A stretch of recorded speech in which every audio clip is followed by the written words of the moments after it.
Greetings, everyone. Hey, it's been a while, like a week, something like that.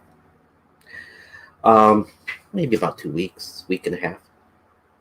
So there's a lot of stuff to talk about that's not necessarily Die Warriors directly. As you know, I do a lot of 3D printing. Die Warriors is the brand. Do a lot of 3D printing for mostly 1/18 scale props. It's not just props, but vehicles, play sets, things like that. It is mostly 1/18 scale. There's a few other scales involved. I'm trying to get into the 1/12 scale. I have to go back and think, it's yes, for 6-inch figures and things like that. Um, so with that, I was able to finally find a Cobra Trooper. This is not the Target one, and this is the Walmart one, I think. And so able to get one. You can see I'm already doing a pose here for measurements, spacing with the feet, hand height, arm height, things like that. So because during Joe Fest, some people came up and they were asking about doing uh, scale stuff for 6-inch figures, and I said I would look into it, and so I am looking into it. So anyway, just trying different things at the moment, trying to see about upscaling some existing stuff into the larger scale. But that's not quite what I guess you could say want to kind of talk about a little bit on this live broadcast. This is a little bit different, mostly because I try to keep up to date with the pop culture stuff that goes on, not just here in the U.S. but around the world in different places. And so there's been a lot of things about movies recently being posted. Snake Eyes has hit the big screen, and I try to keep up to date really with all of that stuff. I am kind of on the limited side here, being in this part of Florida. Not too many people around me I know are into the pop culture scene. I would know more people, I think, in Texas, and of course through the internet. There's a lot more people out there, but everyone's spread out.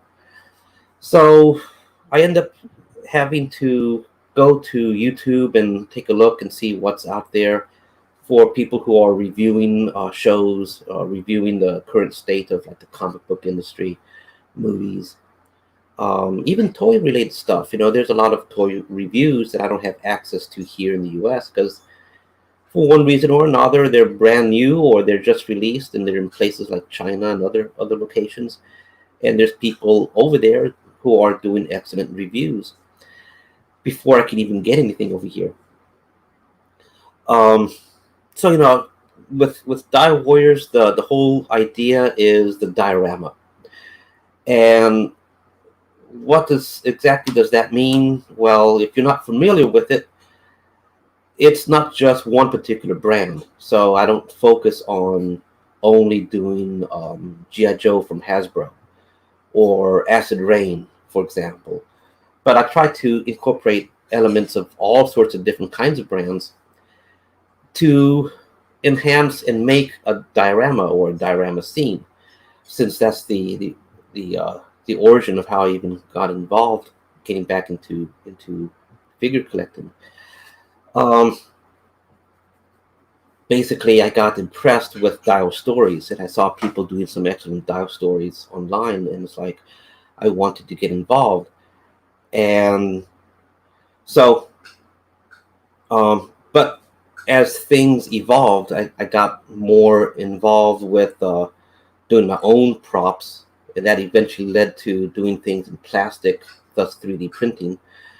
And then eventually that leads to other things, other kinds of toy lines, other brands, other background props, larger sets, and so forth. So when I think about Die Warriors, I think about the diorama. And when I think about diorama, I'm not thinking about one particular brand. I'm thinking about multiple brands. Getting, for example, you want civilians, the Indiana Jones line has some excellent civilians. You want some girls with guns and things, well, they're out there. You want zombies, they're out there. They're not all necessarily linked to only one brand. So, and that's true also for background props, barrels, walls, vehicles. You want a pickup truck, well, you're not going to get that from the GI Joe brand, but you'll get it from other brands. So so when I think of diorama, I think of multi-brand type stuff. But to be aware of all those things, I also have to take a look and see what's out there in terms of other stuff, like pop culture stuff, the comic books thing, because characters. I got to be aware of the different kinds of characters out there and how they're being portrayed. I also have to be aware of other kinds of movie genres out there and stuff like that too. Got to be aware of the Expanse for sci-fi stuff. Got to be aware of the current going-ons with Star Wars, with Star Trek, things like that. So there's a lot of stuff that I have to be involved with, at least my ears to be involved with. And with that said, there's a lot that goes on that I don't talk about so much on these videos, because they're a little bit out of scope in terms of the props and things that I do. But I'm thinking that I'm going to change my opinion on that and highlight more and more. So with all of that said, there's some people I'm trying to attract for future videos. I am, send out feelers and things like that, and I'm trying to get. There's this one particular person I really want to get involved with in doing these videos with me, because when we talk on the phone, we share a lot of like-minded interests, and he has his knowledge, I have mine, and we enhance each other when we are talking. And there's things that I ask, a simple question, he'll fill in the blank with what he knows.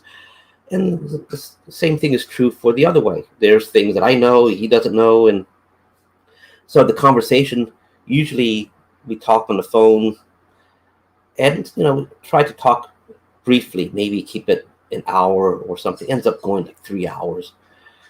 And so there's a lot of stuff there that would be good to do as a video and share with the rest of the world as well. There's historical stuff, there's insight into different aspects of industry, like for example with me and the 3D printing. There's other brands out there that's not necessarily GI Joe, but there's other things out there, and we collect them.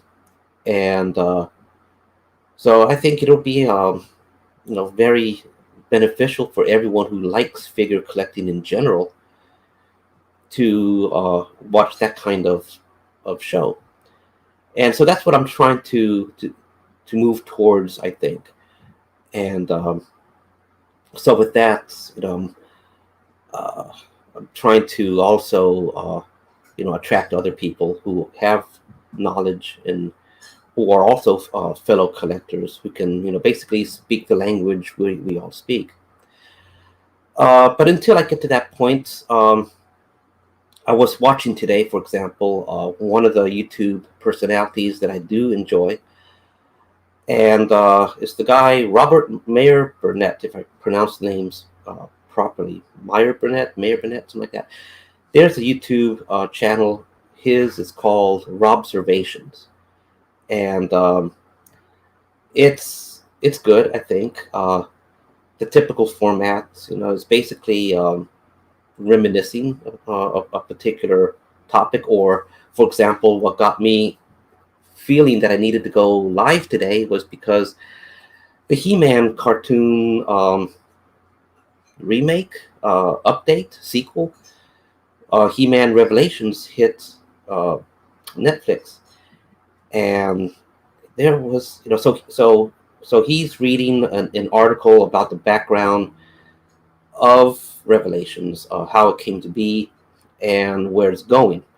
So there might be some spoilers or something. So be aware that I may, in the course of conversation, say something that might lead to something that, if you don't want to hear, well, it's I'm giving you warning now. So there might be some spoilers. Then again, too, I don't know how much of a spoiler it is. Um, but according to the article, the whole thing about the He-Man current storyline was going to expand several episodes, perhaps even what we would refer to as a season. So what season one, Netflix has right now. Season two is going to be in a few months, maybe next year or something like that. So don't know the full number of episodes, but I think it's like right now it's like 5 episodes or something like that. I have to look at it. I haven't looked at it yet. And so everything that I've been seeing about He-Man has been people getting up in arms about He-Man basically being replaced by Teela. And according to the article that he was reading, it may not actually be that way. So I don't want to have to go back and take a look and see what article he was referring to and what, it's just look for it yourself. Robservations is the YouTube channel. It was streamed about maybe 16 hours ago, something like that. And but there are some things that were mentioned in his channel episode that I talk about with family, with friends, with my wife in particular. What I see a lot is a lot of people. I think the fans in general is being conditioned, not by design, I think, but being conditioned to fear to fear negative change in the shows that they watch. I mean, we see Star Trek get changed from what it used to be. We see Star Wars also get redone and changed as well. We see that with Doctor Who. There's so many things that were popular and big hits in the 80s that people grew up with. The formula that they touched on worked. Obviously, some of those brands became billion-dollar brands. He-Man is one of them. G.I. Joe is another. And we've seen some of those brands, Marvel, others, they get broken down and they get reworked into a political agenda or some sort of other agenda, rebranded basically, re-idea, reimagined, and brought up as if nothing has changed, that it's better. And fans don't like that. Fans want to see their love of the brand, the series, whatever, continue. And there's also people who say, well, we gotta adjust to the new audience because the older generation that grew up with that particular brand is dying off. People don't live forever, so we want a new generation to come over and take off. And I'm thinking to myself, you can see there's a lot of stuff that I do want to talk about, and it's not all organized, So there's a lot of stuff that goes on that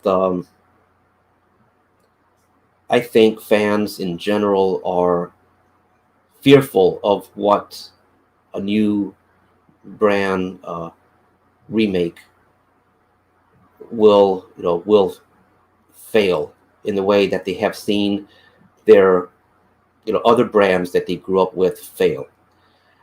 And give you an example, the Snake Eyes movie that came out this week. I haven't seen it. I am a G.I. Joe fan. I don't quite like to say I'm a big fan or a little fan, because there's always a bigger fish. And there's things that I like about G.I. Joe. There's things I don't like about G.I. Joe. There's things that I liked when it started, but didn't like how it eventually became. There's things about the toy line that I like more than the comic books line. There's elements of the comic books that I like more than So it goes both ways. I pick and choose what I like in the brand. And so there's a term for that. When we take these brands and we make our own universe, our own fictional universe. In G.I. Joe, for example, we refer to it as a Joe-verse, your private Joe-verse. Well, my private Joe-verse, um, exists mostly up here. And I try to do things with my own creations, with the props and stuff, to make my Joe-verse into a reality. Some people do that a lot better than I. They do dial stories, and they put their own Joe-verse into a dial story, and some of them work really, really good. But the thing is that as a fan, there's certain areas that we try to stay true, that we don't want to cross too much and change, because then we end up changing our own universe. We end up changing too much, and that's what we that's what I think is what we see going on with the GI Joe brand, for example. An example, Snake Eyes. We see from the very beginning he is not an Asian character, and there's a certain appeal to that. This Snake Eyes is a character that everyone can relate to. His true features, his true face is not truly revealed. There's a few angle shots of him walking around in Vietnam jungles where, he's walking here and the camera is like over there, so you don't really get a full-on straight view of his face. But you see, that he is not an Asian character walking around in Vietnam. The background is that he is a Vietnam vet, and that the background is that it was during one of these return missions, I believe from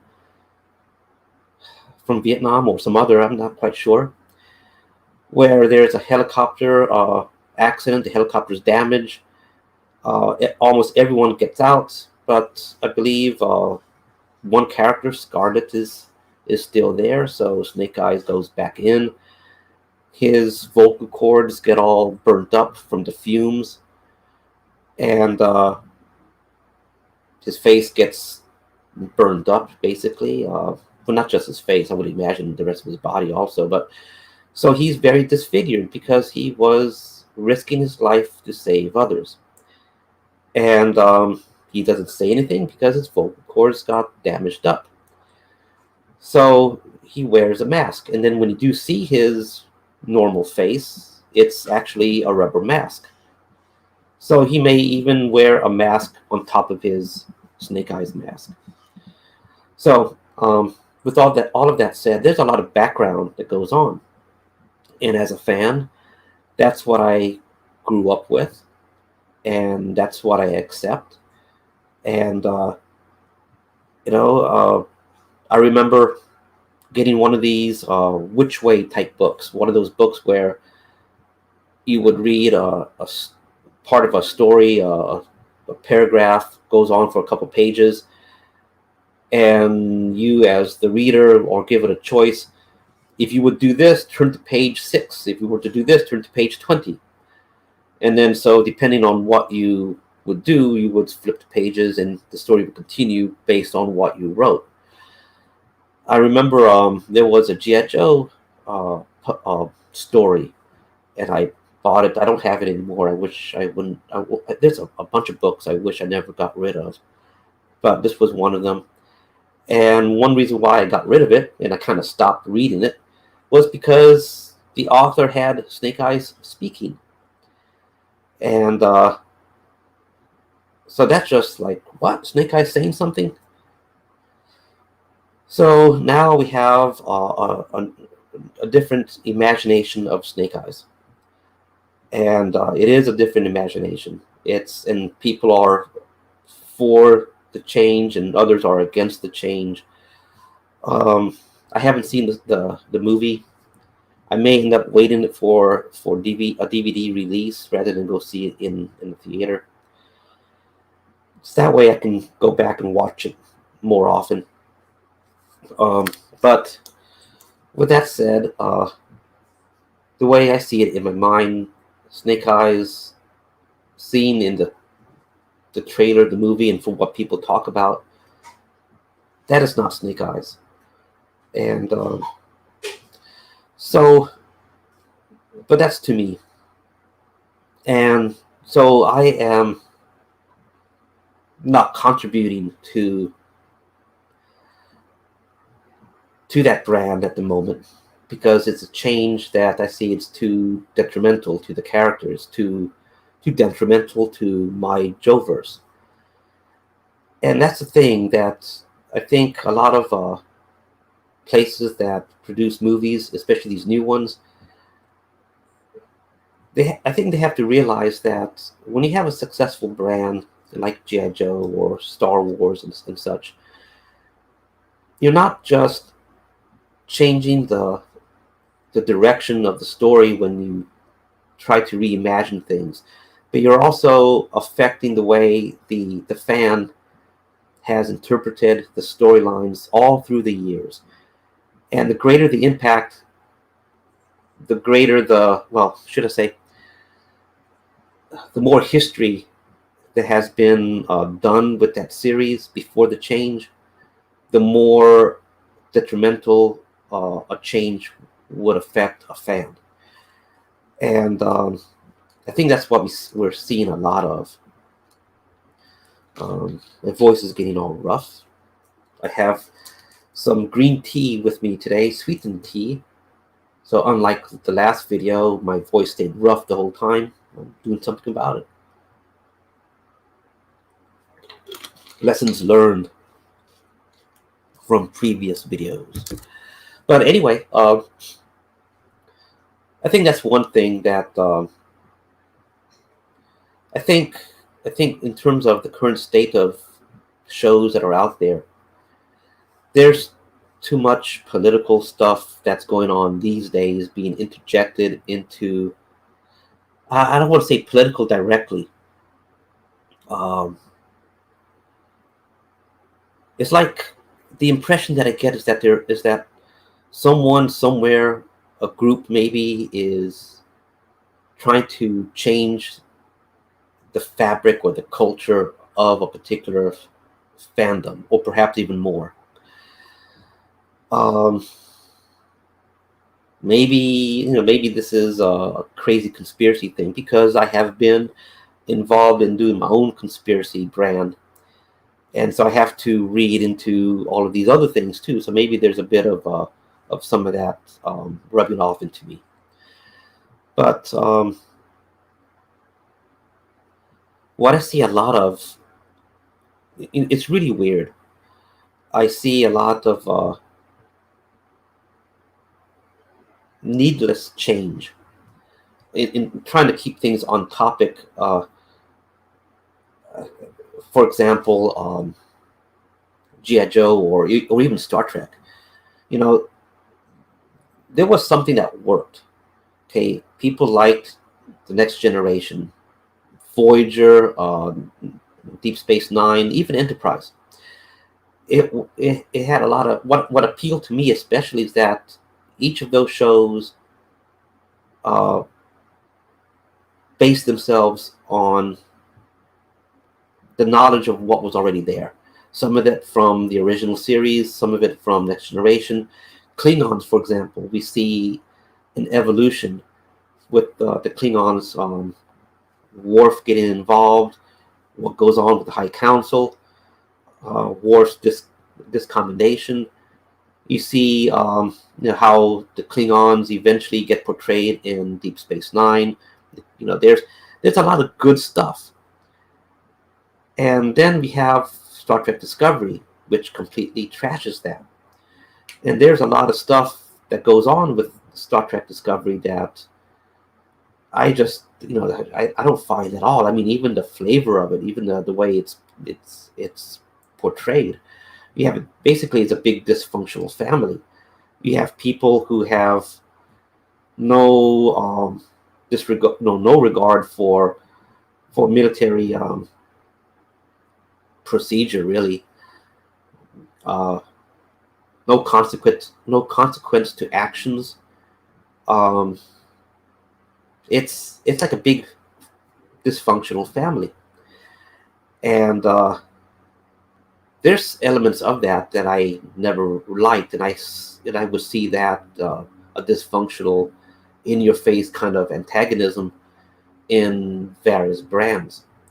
Uh, what turned me off of G.I. Joe Renegades was the Duke character not listening to his team, essentially. I don't know how the rest of the series played out. Some people like it. Me, every time I tried to give it a shot, I end up uh, feeling that Duke was basically being the antagonist to his own team, not being very hard-headed or very stubborn and wanting to do his way. When they started to remake there was like an anime variation of Thundercats, and a few years ago, and the Lionel character was the same thing. He didn't want to listen or didn't want to be a team player to the rest of his group. So it was in your face antagonism basically. And even the original cartoon with Thundercats, yes, there were some areas where Lionel wouldn't. I don't want to say wouldn't obey, but he was the young guy, and he had a lot of inexperience. And so during the was it the first season? I don't remember, but um, during the show's seasons, you would see a small progression that Lionel is slowly becoming a leader to his people. And at one point he has to best each member of his, I say, his group, his team. He has to prove that he's faster than Chitara. Prove that he can, I guess, outwit Tigra. I don't remember the full thing. Prove that that he can defeat Panthro, and so forth. And all of this will eventually enhance his character as a character who could take on, finally at the end, Mumra. And and then after that season they end up introducing new characters. But what I'm getting at is these days we see a formula, and the formula is not really compatible to what fans grew up with. It's too different, and it's coming across into a zone of conflict. And I think a lot of fans are becoming accustomed to expect failure from Hollywood. They expect failure from all of these remakes, because we see failure from Doctor Who. We've seen a lot of ups and downs, and beginning to see failure, but a political agenda, that kind of thing, a wokeness with the Marvel universe. We see a wokeness with Star Trek Discovery and Picard, especially. We're seeing wokeness with the Star Wars Kathleen Kennedy stuff, not with the Mandalorian, but with the Kathleen Kennedy, especially. What was it? Was it the Force Awakens? I don't remember which one. The one with the blue hair, purple hair, whatever, Admiral, um, talking down to one of the main characters. I don't remember his name now. Was it Poe? I don't know. Anyway, it's the new Star Wars stuff. It's hard to get into because it's the formula that they're following doesn't work, and it's being pushed. And what works was what made the brands successful. And I don't see the reason why changing a successful formula into a failing formula. And they see it across the board. They see one brand after the other going, an easy way to say wokeness, going into a wokeness mode and then failing. And to me, just why, what's that definition of insanity? You keep doing the same thing over and over and over and expecting a different result. So, they're doing the same thing over and over and over with different brands. They're having failure all across the board. And why? Why not go back to a successful formula, something that actually works, and continue from there? Well, you need new stories. Well, yeah, but you don't have to destroy the old for that. A big example is Doctor Who. A lot of people say, well, keep the origins of the Doctor character himself a mystery.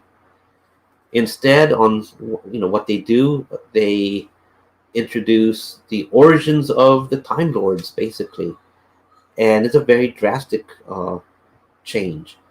And then the Doctor character itself, it's linked to the original person that they got from this other universe that was discovered that eventually led to regeneration and all these other things. So the original Doctor, you can trace it back. It's another argument that I see made is keep things in the show a mystery for the most part. Keep fans always wanting to know more, rather than reveal all of the story that ever was for all the series. Not everything needs to be known. Keep mystery involved. And that's another thing we keep seeing a lot of origin stories coming back. And a lot of those origin stories, they're taking away the mysteries. They're trying to, and in doing so, they end up redefining the character. And that, again, affects the Joe universe, that private Joe verse that a person has. It may be a He-Man universe, private one. What would it be called? I don't know. But a person's Joe verse for He-Man, a person's Joe verse for Thundercats, a person's Joe verse for Star Trek. There's a lot of stuff that gets introduced because there is a corporate element involved. They do want to take a brand and inject new life into it, so that way new audiences would grow with that brand and it'll become a successful, long-lived brand, longer lived than the current fan base. And I agree, you don't want your brand to die, but at the same time too, the way it's being done is alienating one fandom in preference to another fandom that doesn't quite exist yet. So, and it's not going to be like, the reality of it's not going to be like, oh, suddenly we have $1 billion brand all over again because of that one Netflix episode. Or something along those lines. That one season of Discovery opened up all the doors like magic. It doesn't go that way. What worked with Star Trek, I think, is the high quality science fiction writing that was done in the original series. And then they took that and they built upon that in the next generation. They didn't redo it. There were some elements that they didn't go back to touch on. A lot of supernatural type entities, a lot of Q-like entities. Next Generation does touch on some, but not on the same ones. Some items might be in reference. Some items, will be brand new, but but they built upon what was done. And same thing with excuse me, uh, same thing with Deep Space Nine. And they built what was already done, and they made it even better. They built more of it on Next Generation, especially with Klingons and some ideas with the Trills. There were some changes, obviously, and then of course that formula does work. They tried different things with Voyager. That's a slightly different area there, but they didn't try to remake. Um,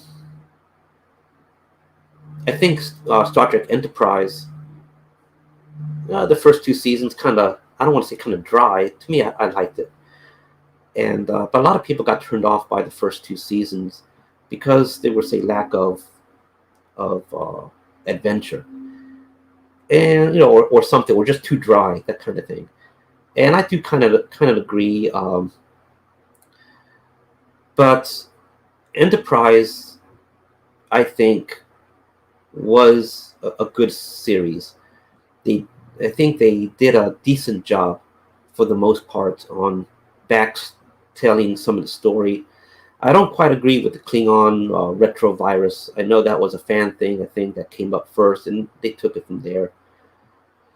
For the record, my view of the Klingon retrovirus story, the way I viewed originally the Klingons, with how they look different in the original series versus the Next Generation, is that the Klingon Empire is an empire. So you end up having lots of different planets involved, different species, and some of them could be inhabited by human-like colonists from some other, some other origin, perhaps from Earth a long time ago, perhaps just a completely different species, but they just look human. Thing is that perhaps these could be um, outline worlds, and the idea being just like you have with the Roman Empire, end up having not just the places in Italy that were conquered, but you had Greece, you had Germanic tribes, you had other places that were eventually incorporated into the Roman Empire. You have different peoples with different backgrounds, people who look a little bit different, people who spoke a different language and had different history. The further out you went from the central, from Rome, the further outward you went, you got involved with other empires and other cultures. So I was thinking, well, how about the same thing? The Klingon Empire has expanded, and they have incorporated many kinds of species, including some those that look human. When dealing with the Federation back in the next in the original series, perhaps an argument could be made that they use similar, human-like peoples for better interacting and dealing with the Federation and people in the Alpha Quadrant who look more humanish, something like that. The Vulcans, the Andorians, and and humans and other species that resemble humans. Perhaps that area, that border area of the empire, it made better sense to use a species of people who are Klingons, Klingon citizens, to deal with that side of the empire that's dealing more with the human-centric Federation. Perhaps other locations in the empire, they use the same strategy for other things. And that's, history is a precedent. There are, many examples where one culture adapts attributes of another culture to better infiltrate that target culture. And, so it's been done before. And I was thinking, well, that would make some sense. And perhaps the because of the failure of holding back the Federation from expanding, whatever. Perhaps the the, the Klingons that you see in the next generation, those involved in the High Council, they decide to remove the how would I say, the responsibility of these human-like Klingons from interacting with the Federation, because nothing, it didn't go the way they intended. So now they want to start putting pure blood Klingons back into that forefront role or something like that. Anyway, that's where I was thinking. Maybe something like that would have been the way to go instead of a retrovirus. Because I think in science fiction these days, a lot of reasonings is to magically do something is just say, oh, it's a virus, it's a nanite, it's some other high tech thing. You can't see it, but it's doing these changes. So with the Klingons, it's a retrovirus. Just magically, just it's a virus. Or if not a virus, it's Borg nanites or something like that. You can't see it. It's magic. It just does it. Look, here's special effects of things moving around the bloodstream. This is what's doing it. Well, but that's not the way it went with Enterprise. And I think Enterprise did okay in terms of explaining, in a believable sense, a retrovirus. And part of me, wants to believe it as well, so that helps. But anyways, back to topic. A lot of fans are just, they're accustomed that change these days is going to equal to failure. Because the change is too drastic. Why make Snake Eyes an Asian character? Or they try to, with so much in the news these days concerning China, Space Jam, for example, here, Hollywood bending over backwards to self-censor themselves, so it will appease the CCP, so that way their movie will have a better chance in China, to be seen by, to be seen at all. Are they doing that? Well, it's history does show that Hollywood does censor themselves to get themselves seen in a different market. So, is that what's going on with the Snake Eyes movie? There's too much of things that we see in modern shows, and one of them is this formula for you have to be inclusive in every way. You have to have this gender represented, this miscellaneous gender represented, this color of skin represented, this other it becomes this formula, and you end up seeing it all over the place. And G.I. Joe, for example, included people from all walks of life in multiple, genders, I guess you could say. We end up having male and female, and how the characters go from there, that's up to writers, I suppose.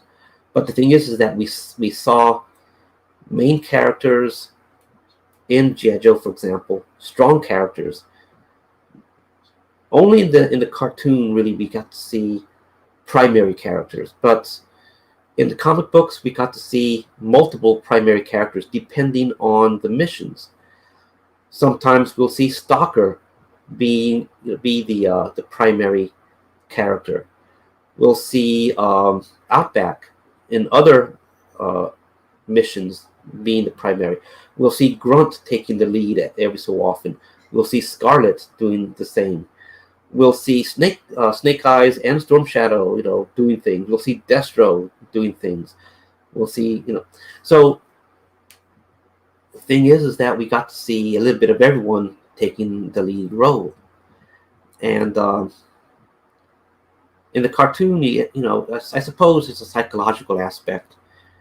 You do a cartoon for kids. Kids want to relate to specific characters in their pretend world. And so it's easier for a kid to grasp certain characters that they see often. Duke, Scarlet, Shipwreck, Roadblock, characters like that. Part of it is there's a corporate element involved. Trying to increase sales, I suppose, of those particular characters. The more you see them, the more you become accepted, and so forth. And that may be true there. There's some speculation on my part. But I do know this. When it comes to fans and things, you have two types of fans, really. And you have the child, and then you have the adult. And the thing about it is that they both interpret that universe in their own separate ways. In general, a child will pretend. And in general, the adult will become the author. So it's probably one reason why you see so many books and so many things written by adults and not by children. You see a lot of kids they're into a pretend world. They take the character and they want to go and play outside. Sometimes you see it's being exaggerated, especially these days. With He-Man, you see old commercials and so forth being broadcast where the child say, "I have the power," and he has a sword in his. You don't really see that with an adult. An adult will take a story and say, "Okay, I am going to incorporate this story into my own private universe, my own Joe-verse, and incorporate my own storyline in my mind based on these characters. So as long as the source material stays true to what I envision in my universe, I will remain a fan." And that's what we're having conflicts about, I think, these days. So concerning He-Man, the whole topic these days are about what you see right now is He-Man is being replaced by Teela. And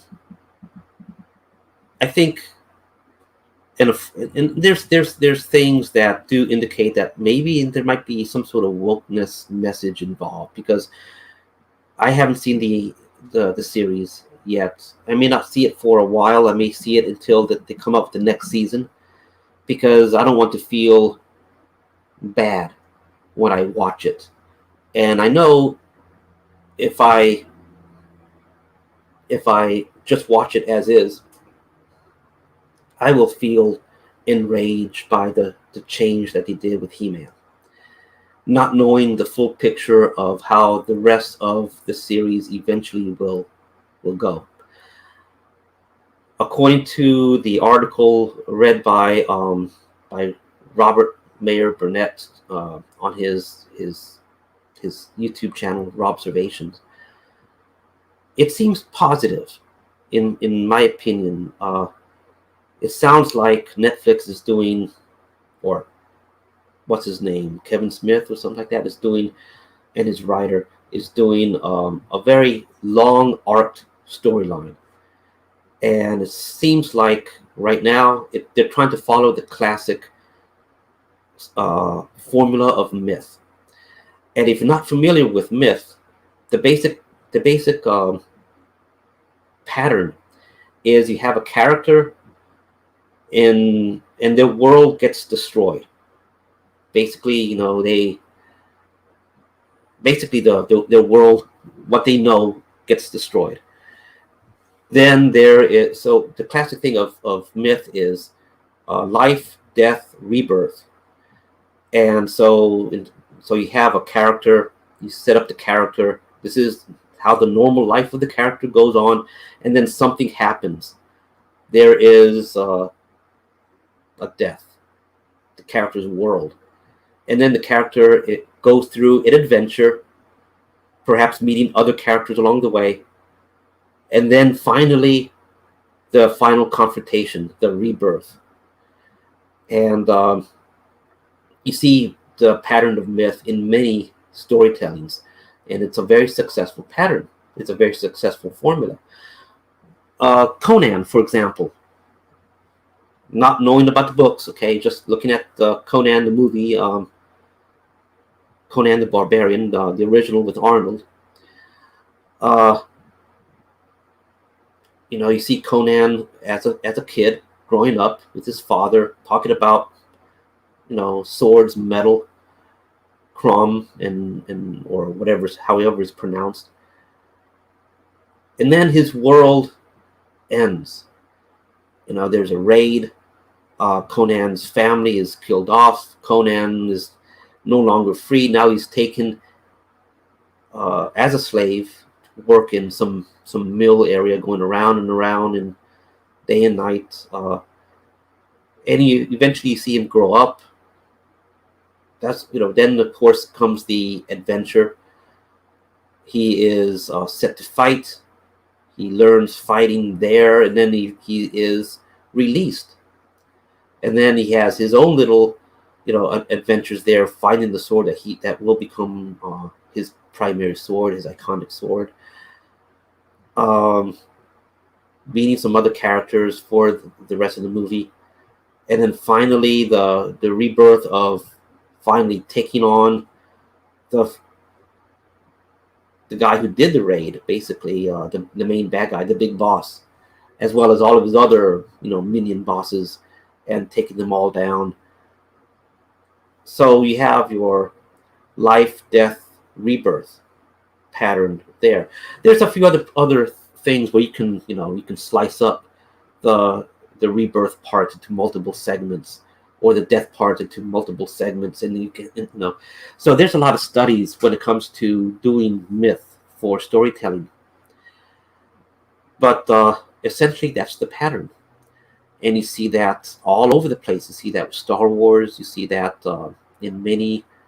So with He-Man, to me, from what I heard from the article being read, that seems to be the way they're going with this long art thing. But right now the fans are extremely angry, and they're up in arms. And I look back and I think, why? Well, it's because of all of the crap that goes on right now with the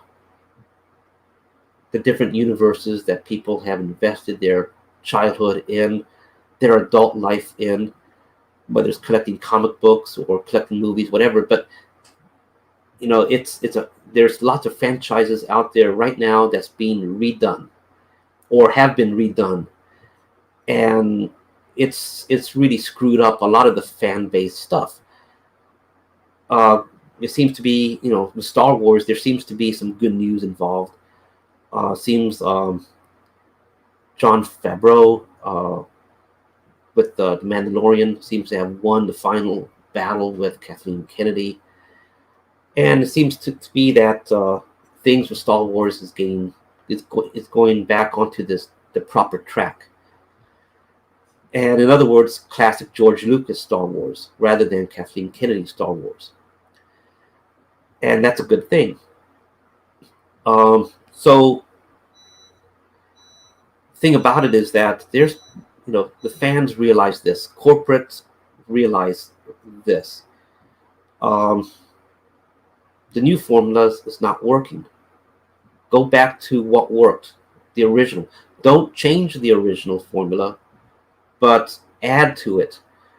You want to introduce new characters for a new audience? That's great. A younger audience, for them to adhere to, that's great.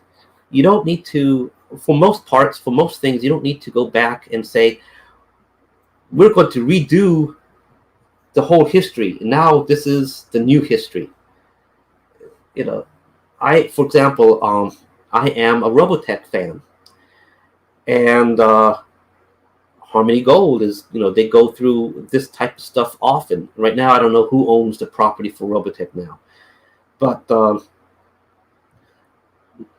in high school, I got involved with the reading the Robotech novels by Jack McKinley, something like that. Um, these were very well done novels. If you haven't read them, I suggest do it. They may be getting hard to find as ebook. You may find it easier to find actual paperback. But the thing about it is, Harmony Gold licenses Macross and two other Japanese anime stories, and they incorporate everything under one name, Robotech. And this hits the airwaves in the U.S. in the early '80s, and fans liked it. I'm a fan. I grew up with it. I ended up wanting more, so I ended up buying licensed products, comic books, videotape, VHS stuff, novels, toys. So the formula that Robotech had worked. It appealed to me, and it worked in terms of I got hold of money and I spent it on their product. So, and then from there, I build upon, upon that. I got more involved. I found a role-playing game. So I ended up buying those as source materials. As long as the source materials in the role-playing game stayed true to the actual sources, I bought more. And so as a Robotech fan, I got more and more. I ended up buying the novels for the Sentinels, the VHS from Palladium Books of the Sentinels. And I ended up buying more of the novels about the Malcontent uprisings, and other stories that continued. And they didn't alter the original stories. They didn't change the main characters, or Rick Hunter, or Lisa Hayes, Min May, things like that. They didn't go back and change them. They didn't redo them or anything like that. They built upon them. They introduced new characters. Dana Sterling has a sister, Aurora. Eventually, towards the end of the series of books, the SDF-3 does make it back to Earth. Earth is different. There's an absence of protoculture, I think, and so there's other technologies that begin to develop. You end up having a very cyberpunkish atmosphere with Neo Tokyo or New Tokyo or whatever, Japan essentially. So you end up having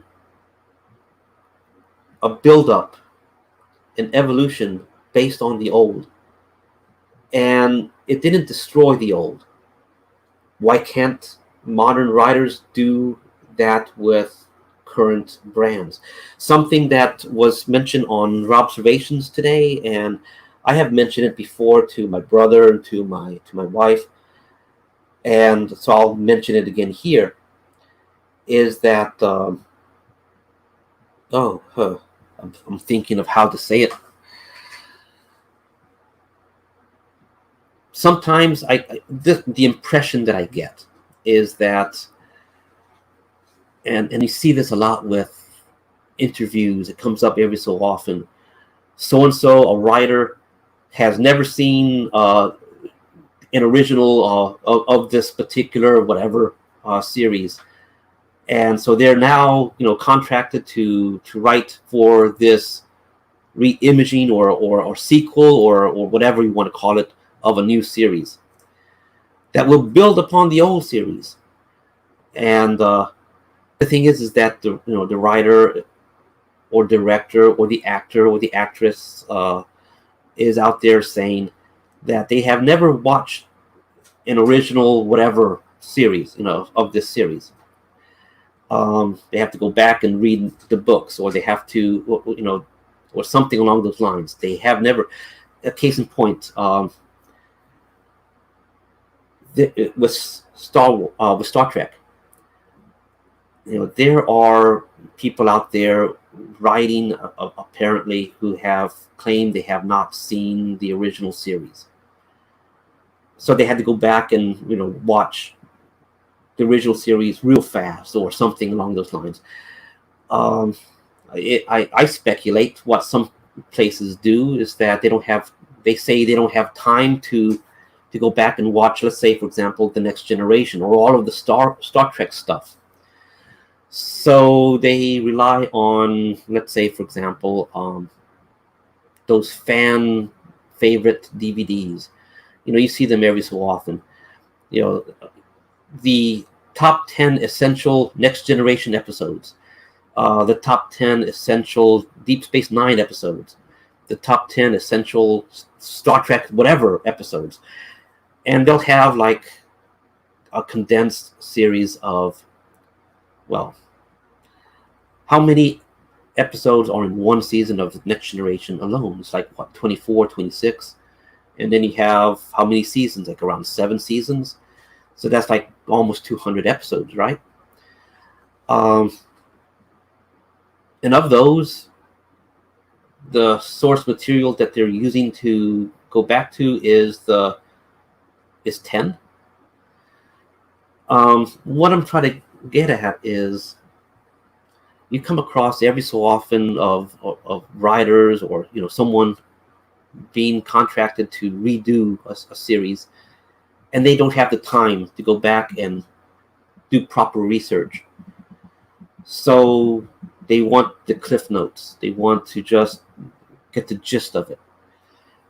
And so, in the way I see it, that seems to be a very plausible explanation, because what do you see a lot with fan favorite stuff? You see a lot of redone things, a lot Q episodes, or Borg episodes, or Klingon episodes.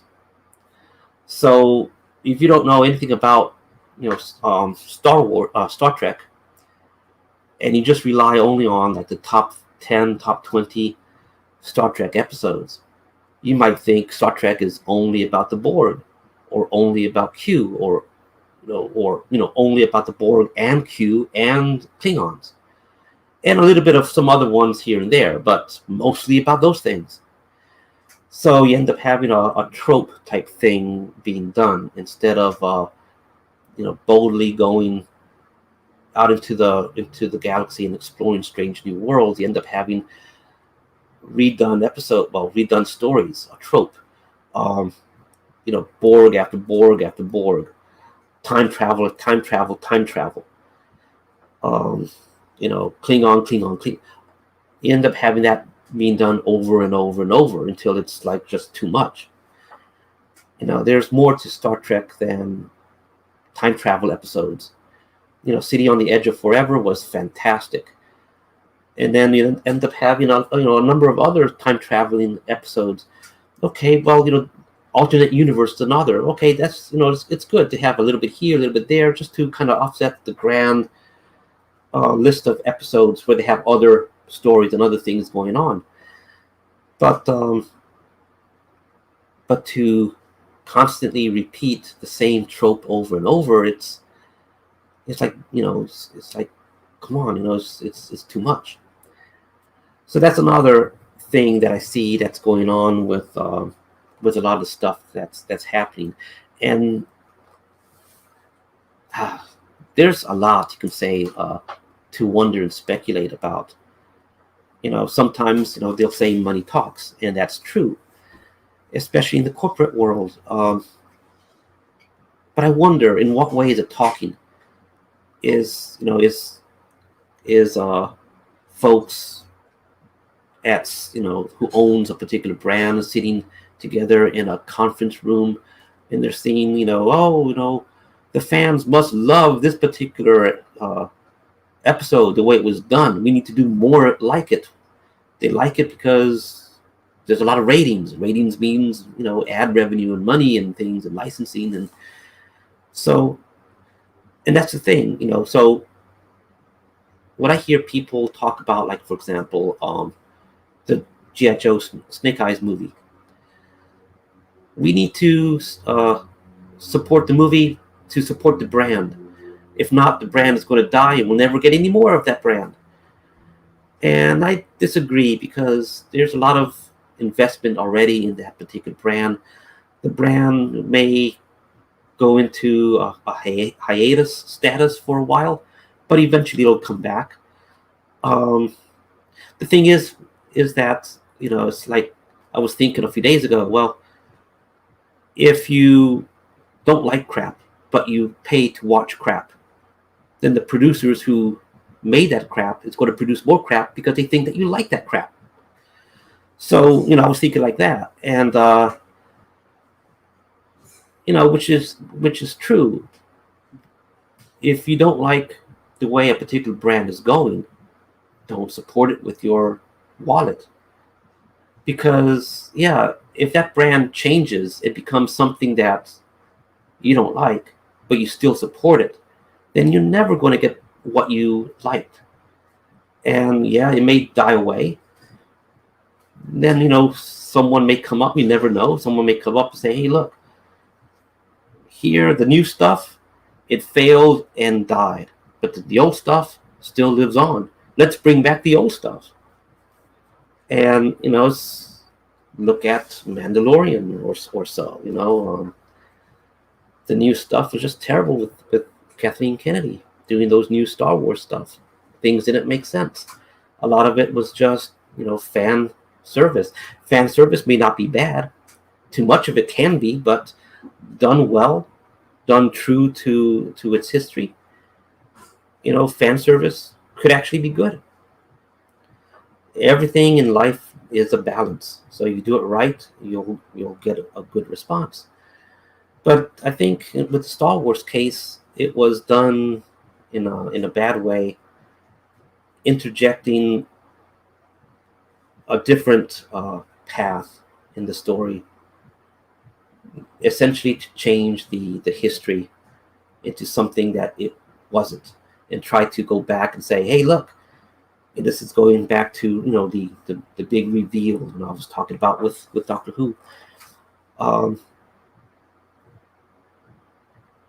This is all about the Force. Now we have, how would I say? There's no question involved, Anyway, changing the past of the thing is going to get the fans upset, and that's what happened. And staying true to the origins, what brought the fans in to begin with, typically will be the winning solution. Going back to a George Lucas centric storyline, that's the smart thing to do. It was the George Lucas vision that brought everything together, that brought the fans in. Not just the special effects, not just it was that. Yeah, some story elements are not original. There's lots of documentaries showing how it links to the Seven Samurai, how it links to other things by Akira Kurosawa. But it's essentially, and that could be very true for many stories as well. I mean, you could take Conan, and you can also say, hey, look, it follows the myth storyline. Well, don't we find the myth pattern in other things? Oh, look, it's taken from here, it's taken from there. But so with all that said, I think it's if you screw up the origins, go back and change the history of it, you're screwing up with the fans. And I do think that I do agree for those who say that the original owners of the intellectual property, they can do what they want. For example, as a movie producer, you produce a movie, there's no fans to begin with. You produce a movie, People like it. Now you have fans. But before the movie, there was no fans for it. So, but the thing is so some people will think that you don't have any obligation to the fan, and I think that is true to a certain point, and then it doesn't become true, especially if you end up having a series building up and you're marketing to that fan base, and you're building up from what that fan base wants. And then all of a sudden, out of the blue, you turn around and you destroy what the fans were liking. Uh, so that's going to make things. So anyway, in regard to He-Man, I seem to be going off on a lot of tangents this time. Well, it's the first time I'm doing this type of format, so give me some leeway on that. I'm going on too much. I should take a look. Oh, there's no comments. Shame. So yeah, I always tend to forget to look at the comments, but there's no comments.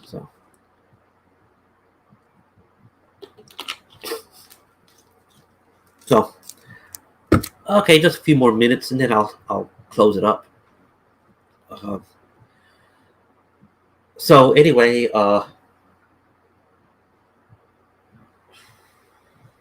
well, really, I can close it up now. Else, I'll just be repeating, and I don't want to do that. At least not so quickly. I can do some repetition later. But for now, what I'm thinking of doing is trying to be more active on YouTube. I know I've said this before, but things always gets in the way, and I end up not doing a regular broadcast. And that's the other thing too. I still haven't decided or determined what would be a good time for a regular broadcast.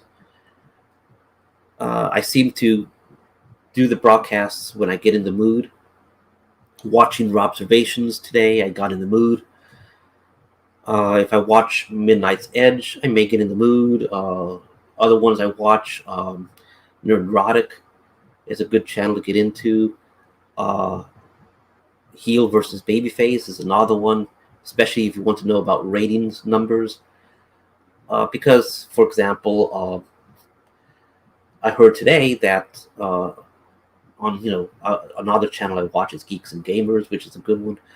But I heard today that what's his name, Kevin Smith or something like that, says something along the lines like Netflix doesn't care about fans' negative reviews because they have 12 million or something like that subscribers or something. And then at the same time, there's other YouTubers out there that do post the ratings and the issues of stock, because these ultimately are companies that they do have stockholders and things, so they're in the business to make money. And Netflix, being subscription based, makes money by the subscriptions. And so if fans leave Netflix, the subscriptions drop, the revenues drop, and apparently that's what's going on right now. So I hear things that Netflix is in panic mode, that Netflix is trying to come up with alternate ways to diversify their subscriptions, such as they want to get involved with video games. I don't know, maybe they want to be the next Steam or something like that. I don't know. When I look at Netflix, I don't think of games. I think of movies and things, TV series, but I don't think of games. And anyway, if I were to play games, it'll be from a company that I know is not going to go away or change their market. For example, Steam. I have faith that Steam is going to be around for years to come, so I will get involved with Steam. And play the games and use their client to launch those games. So anyway, so there are signs out there that Netflix is hurting. So for someone to come up and say is that Netflix doesn't care about the fans when the fans are their audience, fans, are paying subscriptions. If there's no content for them to watch, the fans will go away. If they feel that the content is being misrepresented, it's no longer the content that the fans want, so fans will go away. So apparently that's what's going on. I'm having second thoughts about my own Netflix account. The only reason why I'm still with Netflix is because there's a lot of foreign film type things that I do want to watch. Some mostly not necessarily films, but TV series, things, fun series, clean series, like Samurai Gourmet. If they still have it, you may want to try it out and watch. Like 12 episodes of light Japanese humor. It's nice. Um, Other ones are Korean type series that I watch. Uh,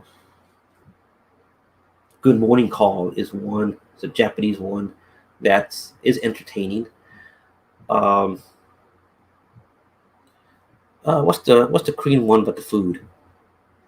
Yeah, Let's Eat. So Let's Eat is a good one. There's Let's Eat 2, and I don't know if there's a Let's Eat 3, but so far Let's Eat Let's Eat and Let's Eat 2 um, are there, or they were there when the last that I looked, and so that's a good one. Those are good ones to look into. Uh, Oh My Ghost is another one that's fun, and I mentioned Oh My Ghost because towards the end, I think the last episode, there's like a cameo appearance of one of the actors from Let's Eat, Mr. Foodie, and he's not in his Mr. Foodie character. He's as somebody else, but he's doing the same mannerisms and the same approach as he does in Let's Eat. So that's enjoyable to watch. And like I said, I don't go for shows that have a lot of GD words or a lot of profanity laced stuff. And I'm seeing more and more and more of that on the regular Netflix things. And to me, that's turning me off. Um, I do like watching The Expanse, or at least I did like watching The Expanse on Amazon until it just got too much GD words. Like every paragraph has like a couple of them. So it's like that turned me off. And I don't see any reason why. It's like you look at shows like The Lord of the Rings. They don't have any of that, and fantastically successful movies. So if there's a will, there's a way. You can make a fantastic story, very realistic, gritty, and everything, without getting dirty. It's what did Sun Tzu say about one of his first points on war? The greater general is the one who can conquer the enemy without firing a shot. So if you can win your audience over without being laced with profanity, that will be fantastic versus someone who just can't. So anyway, so there's a few other YouTube people that I do enjoy watching. I've heard good things about the critical drinker, and I've seen him in guest appearances on some of the YouTube channels that I do watch, but I haven't watched him yet. However, I'm going to try to look for his channel and watch. There is Overlord DVD, Doomcock, which I try to watch often. That's a good one. Anna, that Star Wars girl, that's another good one I do enjoy watching. And then there's the Quartering and Mike Zero, if I pronounce that right. And then there's a few others that the names don't come to my mind right now. But anyway, I am going to end this video now. I am getting a little bit hungry, and it's almost 1:30 for my time, and so I've been doing this video for about an hour, 25 minutes. It's an hour and 21 minutes right now, going on to 22. It's probably a good point to end it. I'm going to try to do more videos, not necessarily about Die Warriors themselves or itself, but about topics, pop culture topics also. I don't want to get involved too much with rumors, but that's always an interesting thing to talk about too. So we'll see how things go. And okay, thank you for watching, and I'll catch y'all next time. Take care.